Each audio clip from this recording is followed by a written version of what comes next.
மீன ராசிக்காரர்களுக்கு ஜென்மச்சனி நடந்துட்டு இருக்குங்க. என்னதான் ஜென்மச்சனி நடந்துட்டு இருந்தாலும் கூட, குரு பகவான் 4ஆம் பாவத்துல இருக்கிறனால, தாயார் வீடு, வண்டி, வாகனம் ஆகியவற்றில நன்மைகள் ஏற்படுங்க.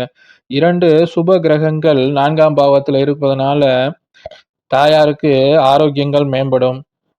தாயார் மூலமாக ஒரு சில சொத்துக்கள் வந்து சேரும். சூரியன் 4ஆம் பாவத்துல இவர்களோடு சேர்ந்திருப்பதனால, தந்தைக்கு ஒரு நல்ல முன்னேற்றம் இருக்கும். 7 சனி காரணமாக குடும்பத்தில் இருந்த சிக்கல்கள் இந்த ஆனி மாதம் கொஞ்சம் கட்டுப்பட்டு மட்டுப்படுங்க.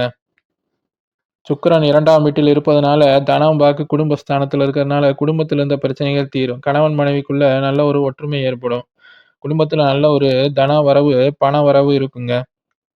சகோதர, சகோதரிகளுக்கிடையே இருந்த பிரச்சனைகள் தீரும். 6ஆம் பாவத்துல செவ்வாயும், கேதுவும் இணைந்து சூட்சும வலுவோடு இருக்கிறதுனால, கடன், நோய் பிரச்சனைகள் கொஞ்சம் கட்டுப்படுங்க. 12ஆம் பாவத்துல ராகு இருக்கிறனால கொஞ்சம் விரயங்கள் ஏற்படும். எனவே எந்த ஒரு விஷயத்திலும் கொஞ்சம் சிக்கனமாக செலவு செய்வது ரொம்ப நல்லது.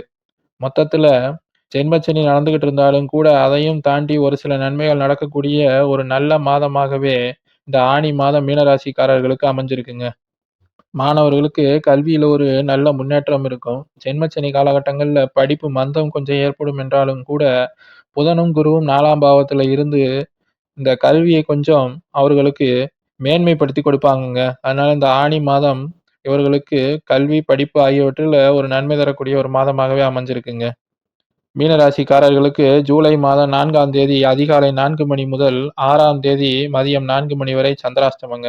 இந்த காலகட்டங்கள்ல புதிதாக எந்த ஒரு விஷயங்களிலும் ஈடுபடாமல் இருப்பது இவர்களுக்கு நன்மை தரும். விநாயகரை வழிபடுவதன் மூலமாக இந்த சந்திராஷ்டம தோஷத்திலிருந்து நிவர்த்தி கிடைக்குங்க. சரிங்க. துலாம்ல இருந்து மீனம் வரைக்கும் இருக்கக்கூடிய 6 ராசிகளுக்கு இந்த ஆவணி மாதம் எப்படி இருக்கும் அப்படிங்கிறதை பார்த்தோம். அடுத்து இதே மாரி இன்னொரு நல்ல வீடியோல சந்திக்கலாங்க. வீடியோ பிடிச்சிருந்துச்சுன்னா லைக் பண்ணுங்க. உங்களுடைய கருத்துக்கள கமெண்ட்ல பகிர்ந்துக்கங்க. நம்ம சேனல் பிடிச்சிருந்துச்சுன்னா சப்ஸ்கிரைப் பண்ணிக்கங்க.